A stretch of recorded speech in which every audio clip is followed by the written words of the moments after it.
Welcome to AARP Illinois' virtual event. It's so wonderful to have you with us. AARP is on a mission to connect with individuals across various communities, especially those aged 50 and above. We're here to listen, understand, and address the unique needs of you and your community as we age. Our goal is to enrich your experience by expanding our local activities, providing opportunities for you to discover and engage with all that life has to offer right here in your own community and virtually.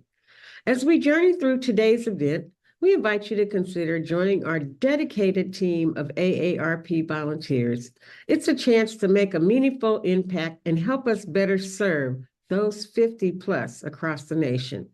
Connect with us and be a part of this vibrant movement toward positive change. Welcome, and let's make this event both fun and transformative.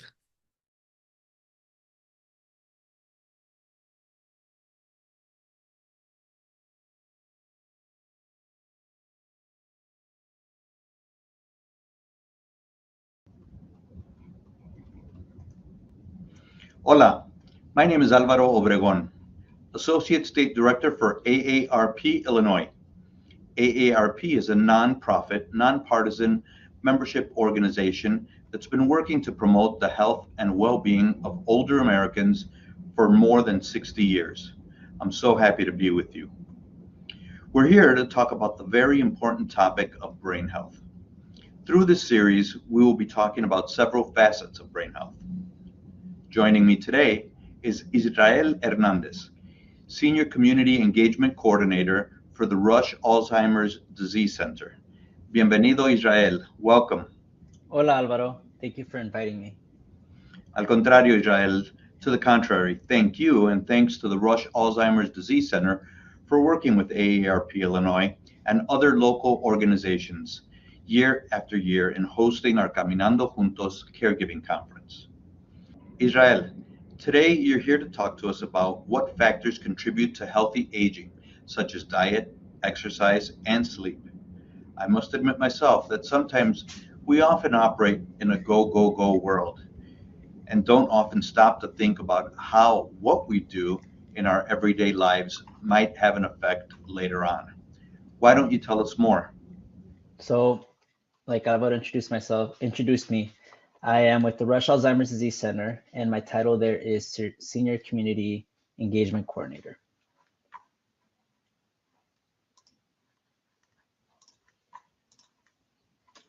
Today, I will be sharing research and information regarding healthy aging, which I believe is critical when discussing brain health. The following quote is something I've been told more than once by my colleagues, and essentially goes like this: whatever is good for the heart is normally good for the brain too. In addition, I will also be sharing research from the National Institute of Aging, the Rush Alzheimer's Disease Center, and other research centers funded by the NIA. Quick fact, the Rush Alzheimer's Disease Center, or RADC, is one of 33 research centers funded by NIA.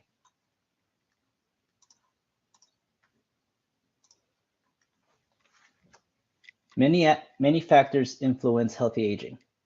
Some of these, such as genetics, are not in our control. However, exercise, a healthy diet, going to the doctor regularly, and taking care of our mental health, that is something that's within our reach. Research supported by NIA and others have identified actions that we can start taking today to manage our health and live as independently as possible, as a way to maintain our quality of life. And today I will focus on the first three factors on the screen.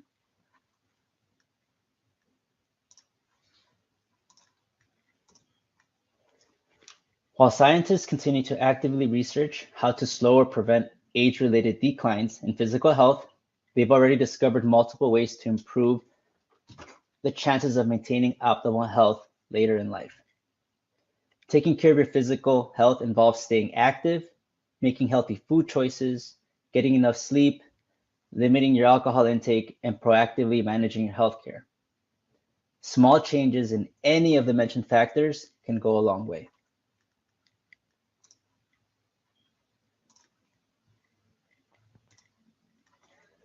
So factor one, whether you love it or hate it, physical activity is a cornerstone of healthy aging.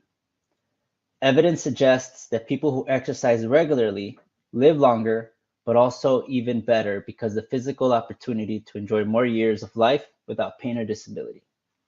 As we age, muscle function often declines. For example, as we age, we may not have the energy to do everyday activities, and as a result, lose our independence. However, exercise helps us maintain our muscle mass as we age. Exercise has many other benefits, and it is also an essential tool for maintaining a healthy weight. A healthy weight is important because adults with obesity have an increased risk of death, disability, type 2 diabetes, high blood pressure, and other diseases. Let me also add that being thinner is not always healthier.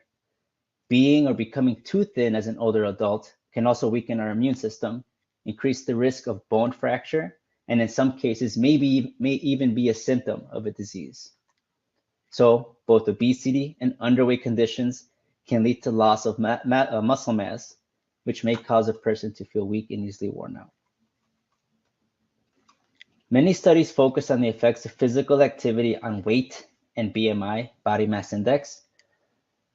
Research still finds, though, that even if you're not losing weight, exercise can still help you live longer and better. And so, I will be sharing 3 studies that demonstrate how exercise is beneficial to our overall health as we age. In one study, researchers found that in adults older than 55, muscle mass was a better predictor of longevity than was weight or body mass index. So in addition to helping older adults live better, maintaining muscle mass can help them live longer. In 2019, there was an investigation done in Baltimore. Researchers found that moderate to vigorous physical activity is strongly associated with muscle function regardless of age. This suggests that exercise may be able to prevent age-related decline in muscle function. Last study of adults 40 and older found that by simply taking 8,000 steps or more a day, in comparison to those that only take 4,000 or less, the ones with 8,000 steps were associated with a 51% lower risk of death from all causes. You can increase the number of steps you get each day by doing activities that keep your body moving, such as gardening, walking the dog, and taking the stairs instead of the elevator.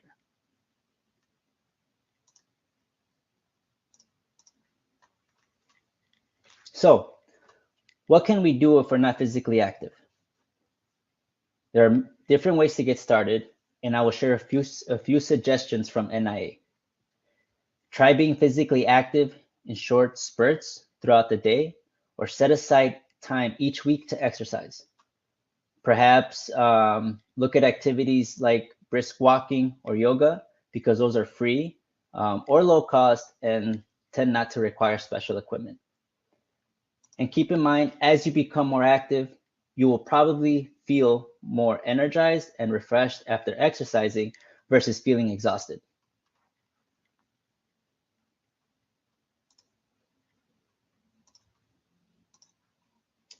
Factor number 2. Making smart food choices can help protect us from certain health problems as we age, and may even help improve brain function. Like exercise, eating is not just about our weight. The dietary guidelines for Americans for 2020 through 2025 suggest that our diet should consist of lots of fresh fruits, vegetables, whole grains, healthy fats, and lean proteins. There's another diet known as the Dietary Approaches to Stop Hypertension, DASH for short. It has been shown to deliver significant health benefits. Studies testing the DASH diet find that it lowers blood pressure, it does help people lose weight, and reduces the risk of type 2 diabetes and heart disease. There's also research showing that the Mediterranean style eating pattern may also have a positive impact on health.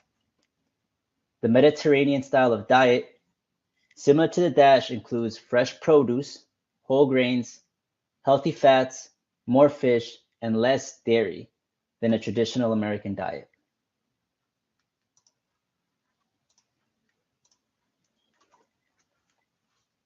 And this last diet that I'm sharing with you today is another eating pattern that also supports healthy aging and the brain, and it is known as the MIND diet. The MIND diet combines DASH and the Mediterranean style eating pattern. Research finds that people who closely follow the MIND diet have better overall cognition, meaning they have a better ability to clearly think, to learn, and remember, especially in comparison to those with other eating styles. And I want to share a quick fact. The Rush Alzheimer's Disease Center played a huge role in developing this diet.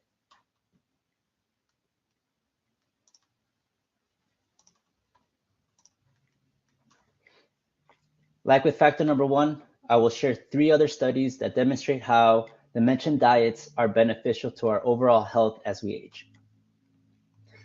First study was of 182 older adults with frequent migraines, found that if they had a diet lower in vegetable oil and higher in fatty fish, it actually helped them reduce migraine headaches. Another study followed almost 1,000 older adults over 5 years and found that the consumption of green leafy vegetables was significantly associated with slower cognitive decline. Eat your greens. And then a more recent study in 2021 analyzed the eating patterns of more than 21,000 participants. It found that people that closely follow the Mediterranean style of eating, right, the diet, had a significantly lower risk of sudden cardiac death.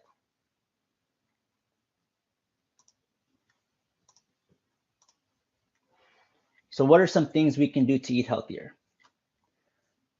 Let me also add that there's probably a good chance that many of the people who are listening to this know most, if not possibly all, of the following suggestions that I got from NIA. So some of the suggestions is enjoy a variety of foods from each food group to help reduce the risk of developing diseases, right? Such as high blood pressure, diabetes, and heart disease. Try choosing foods with little to no added sugar, saturated fats, and sodium. Make sure to get enough protein throughout the day to help maintain muscle mass. And try adding seafood, dairy, or fortified soy products along with beans, peas, and lentils to your meals. Try adding sliced or chopped fruits and vegetables to meals and snacks. And if slicing and chopping is too much of a challenge, look for pre-cut varieties. Try foods fortified with vitamin B12, which can be found in some cereals, or consider speaking with your doctor about a B12 supplement. Try reducing salt, by seasoning foods with herbs and citrus, such as lemon juice. And make sure you drink plenty of water throughout the day because it not only helps you stay hydrated, it also helps in the digestion process to help you absorb the nutrients off your food better. And of course, this goes without said, right? Avoid as many sugary drinks as possible. And if you haven't thought much about healthy eating, changing our diet now can still improve your well-being. And remember to always consult your primary care doctor about ways you can respectively make better food choices.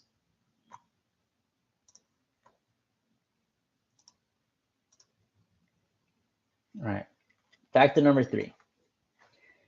Getting enough sleep helps us stay healthy and alert. Older adults need the same 7 to 9 hours of sleep as young adults, but they often don't get enough sleep. And one reason may be that feeling sick or being in pain makes it harder to sleep, and some medications may even keep us awake. Not getting enough quality sleep can make a person irritable, depressed, forgetful, and more likely to have falls or other accidents.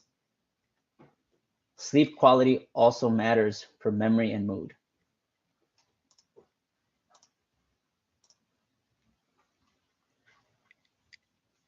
As you can see in this screen, these are the benefits of deep sleep, right? Helps with creating memories, restoring the brain, promoting muscle growth, and so on. And I will share 4 studies that demonstrate how quality sleep as we age can be beneficial to our overall health.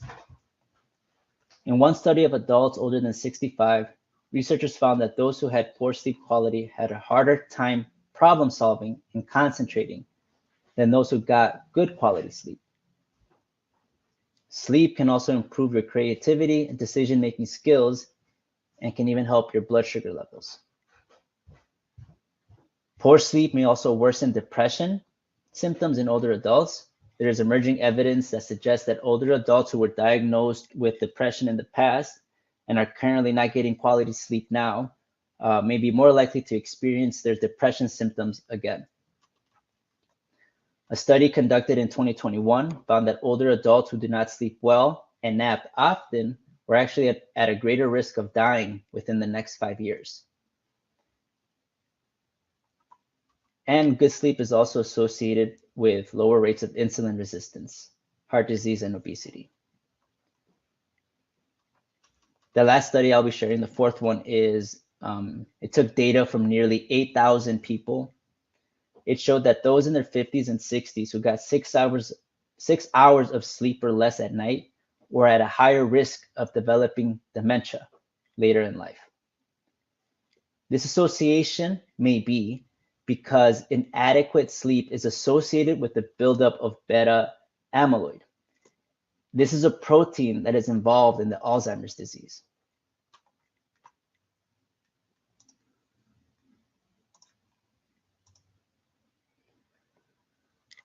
So what can we do to improve our sleep quality? I will share again a few suggestions by NIA.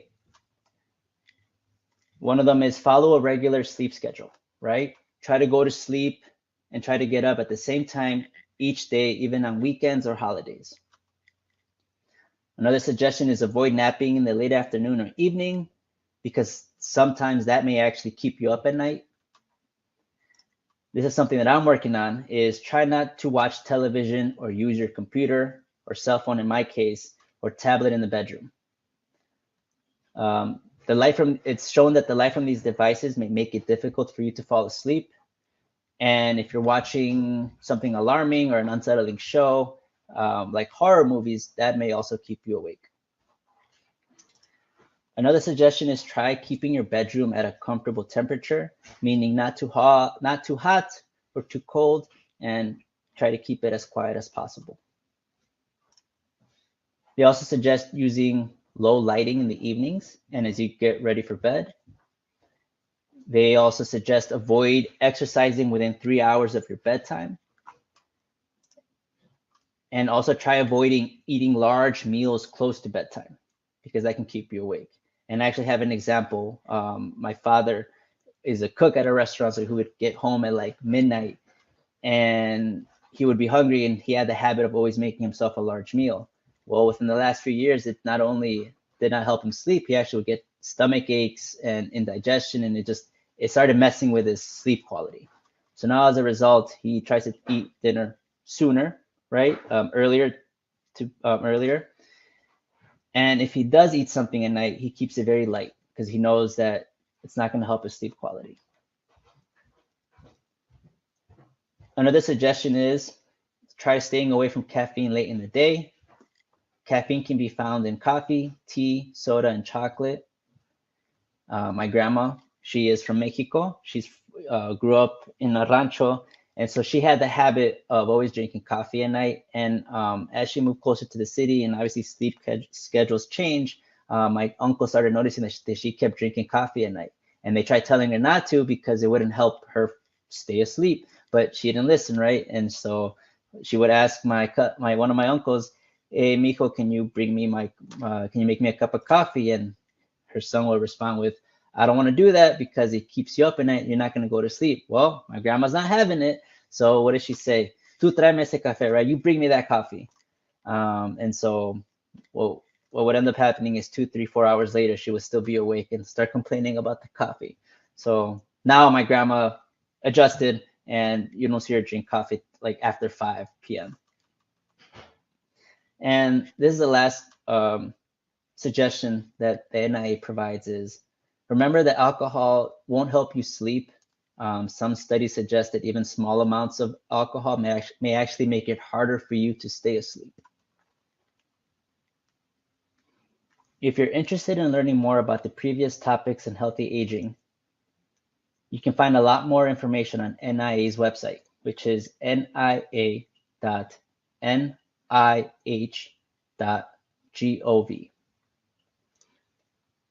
Research is important because I would not have been able to share the previous presentation without it. Research regarding dementia or Alzheimer's disease is currently important because there is no cure. As you can see, Alzheimer's disease is more likely something we get as we age, right? 50% more likely to occur if you're 65. And I think it's closer to like 70, 80% if you're over the age of 85. So our chances only increase. And just based on statistics alone, Blacks and Latinos are more likely to develop dementia when compared to whites, non-Hispanics. Luckily, there's currently a great deal of effort and research placed on it with hopes to find ways to prevent it and someday even treat it.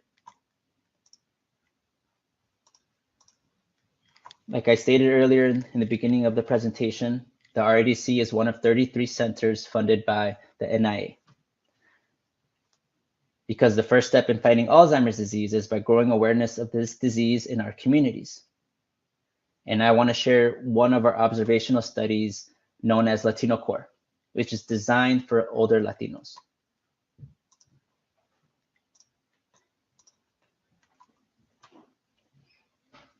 The goal of Latino Core is to learn about the aging process and the risk factors of Alzheimer's disease in older Latino adults. The study includes a yearly visit at the participant's home and can be conducted in Spanish or English, and it's at no cost to the participant. To join Latino Core, the individual must meet the 3 following criteria: be Latino or Hispanic, be 65 years and older, or the participant can also be 60 if there's a family history of dementia. And the individual cannot have a diagnosis of dementia or Alzheimer's. So you might ask yourself, well, what does a participant do as part of the Latino Core study? Well, after the participant gives consent, they will have the annual visit, and the annual visit or the annual study consists of a memory exam, a blood draw, and answering questions about your health and lifestyle. Afterwards, the participant will receive a free copy of their memory and blood test results. And something we always ask people as they participate is to consider organ donation at the time of death. This is optional for the study. It is not required. And let me also add that this study is not meant to replace regular medical care. This is just supplemental. All participants in research make an important contribution to the knowledge regarding Alzheimer's disease and the aging process. And due to cultural differences, this research will benefit the Latino community and our future generations.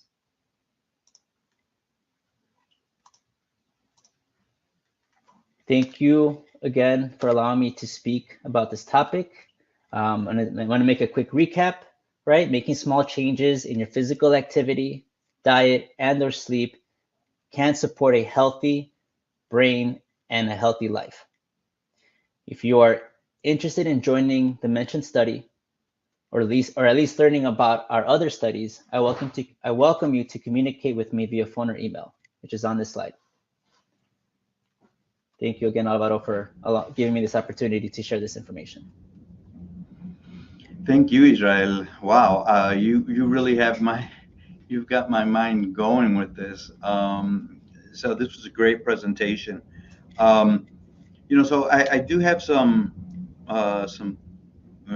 questions, I guess, for you, right?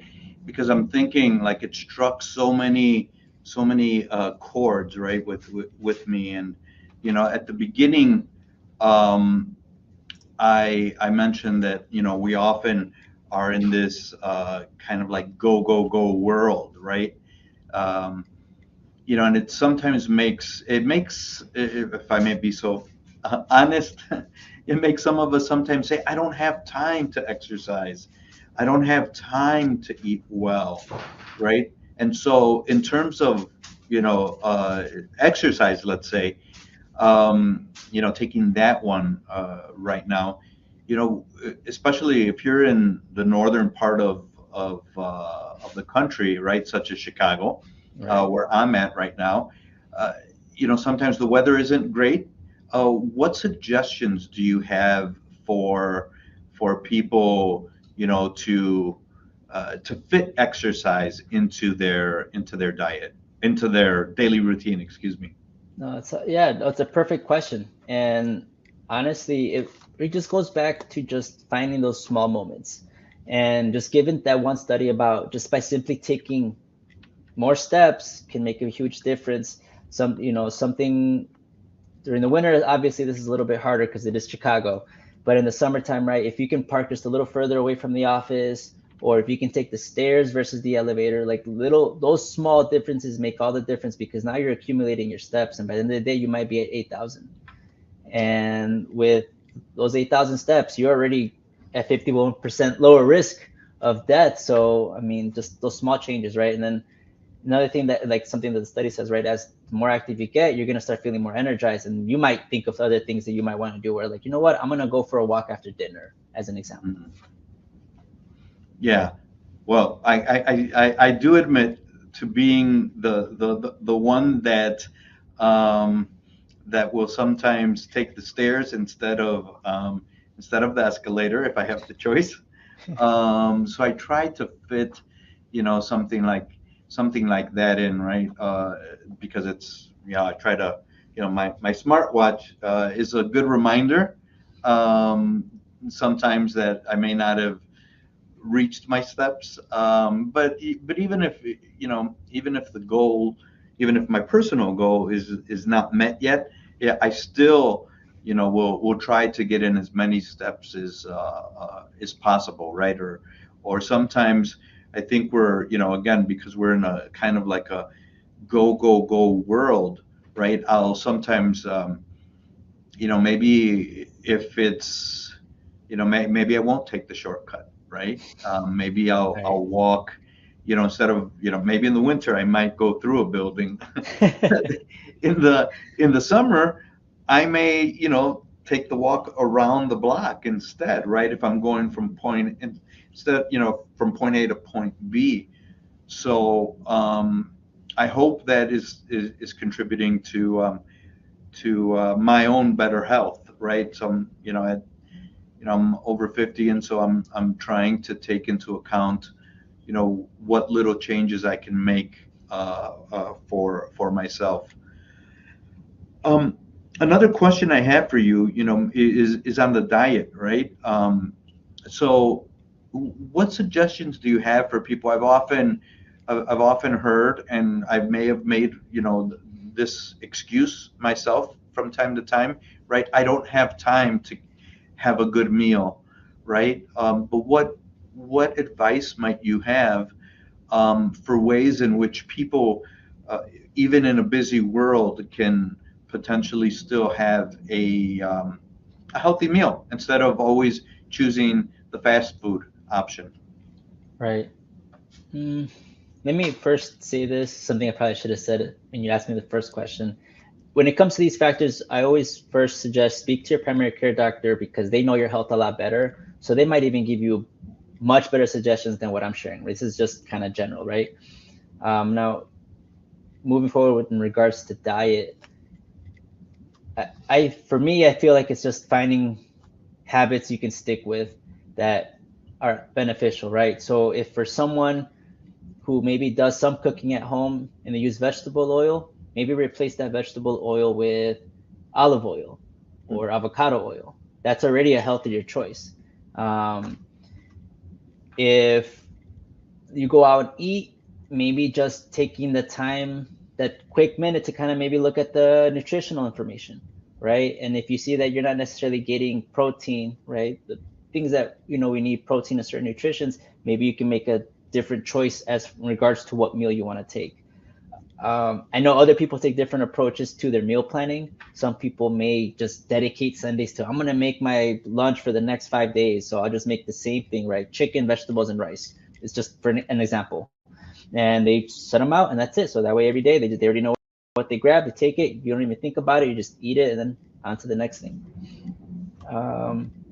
Yeah, there's a lot of things, right, that one can do. And I just feel like it depends on what your lifestyle and what your habits are and what small changes or tweaks you can make to like make that healthier choice, right? Like drinking water, right? I think that one's probably the easiest one we can all do. Just carry a bottle of water with you around. Yeah. Well, and you said something really important. Talk to your primary care physician, right? They're the ones that know your particular body the best, because hopefully they've been monitoring you over, a period of years, and they can look and see, the different trends. Whenever I go to my doctor, he says, can I draw some blood? I'm like, I expect you to draw blood, right? I want you to know what's going on with me so that you can help me. But a couple of things in what you just said right now, right? That kind of stuck out. Well, obviously using a healthier, like if you're cooking with an oil, right? I'm a pescatarian, and so I don't eat red meats, and I haven't done so for 40 years. Of my life. So the vast majority of my life, I haven't eaten that. But I think that there's also that. So there's that thought that, how do I replace? I have to eat, let's say, a certain type of protein, when in reality there's lots of different sources of protein, right? And I think we're learning more and more that it's not necessarily just one type of protein that you can get your protein. Right. And as you age, you may not need as much protein as when you were a child. So I love that. And one thing that I also saw, which I think is important. Sometimes people get nervous because we grow up with certain types of food, right? So how do I change my diet if I am, so myself, I'm Mexican as well, right? And so, but if I think back to some of those foods that, my grandmother and grandfather used to eat, they weren't all fried foods, right?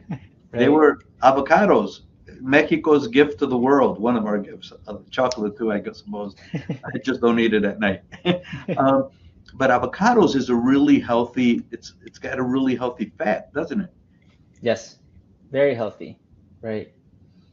Caldos, right? Like how many times I remember like, 'cause I'm the same way, right? Like I love tortillas, but like you said, there are also other healthier choices. So my grandma likes making like a pot of beans, right?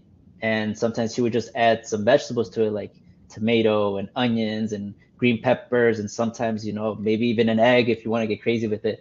But yeah, like that's a good source of protein and iron as well, and it's not necessarily a big piece of steak, right? Right. Yeah, I sometimes tell my friends, I'm like, did you really eat that at home when you were a little kid, right? When they say, well, I'm so used to, this is what I eat. And I'm like, come on.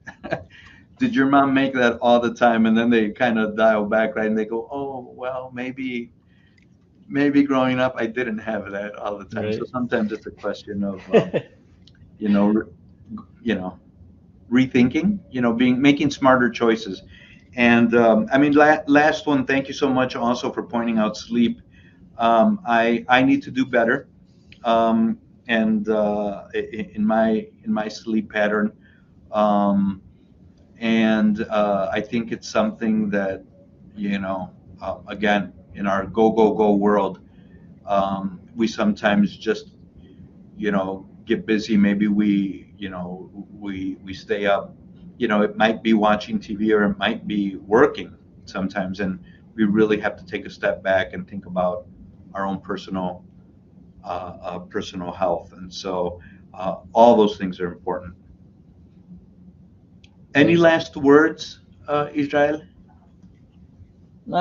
Just a repetition, right? It's just the very fact that if it's good for your heart, it's most likely good for your brain too. And just the smallest changes can make the biggest return in a long time if you're consistent with it. So it's all about just making those small little changes in our habits to get ourselves in a better position next year or in the following years. Yes, well, thank you so much. Thank you to everyone who's watching, and once again, thank you to Israel Hernandez. He is the Senior Community Engagement Coordinator for the Rush Alzheimer's Disease Center. Muchísimas gracias, Israel. I just want to remind everyone that AARP is a nonprofit, nonpartisan organization. To find out more information on things that are taking place locally, or to get involved with AARP Illinois, to find out more information on brain health, caregiving, and other topics, please visit us at www.aarp.org/IL. Gracias and thank you. Gracias, Alvaro.